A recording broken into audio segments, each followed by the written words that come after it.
Hello everyone, welcome to my channel, and today I am going to explain you what is alias in SQL and how to use it with different examples. You can rename a table or column temporarily by giving another name known as a alias. The use of table aliases is to rename a table in specific SQL statement. The remaining is only temporary change and the actual table name does not change in the database. The column aliases are used to rename a table's columns for the purpose of a particular SQL query. They are often used to make columns names more readable. So here you can see two syntaxes of alias. One is column syntax and second one is the table syntax. We are going to see what is column syntax and table syntax for alias with some examples. Let me show you how it's done. This is the SQL command line interface, and today we are going to apply alias syntax on two tables, namely students and marks. Let me show you its data. Select star from students and select star from marks. So these are the two tables. In the first example, we are going to see column alias to change the column names in the result table. For this, we just have to type select. So we are changing the names of forename and surname column. Select forename. We have to give as, and instead of forename I will give first name as first name, comma, surname as last name,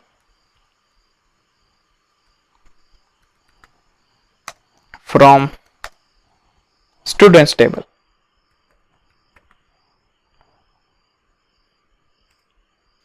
As you can see in the result table, instead of forename and surname, it is showing first name and last name.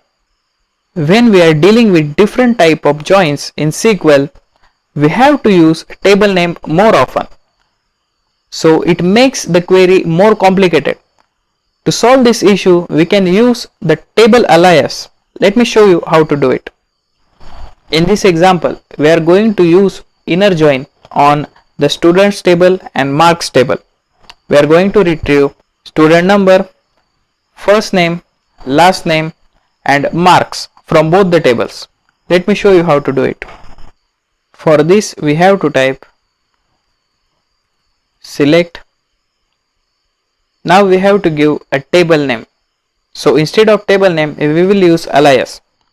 So for students, we are going to use s dot column name, which is student number, again the table name s dot forename,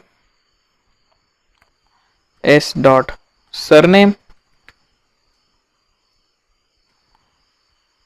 So for marks table, we will use m dot mark column from.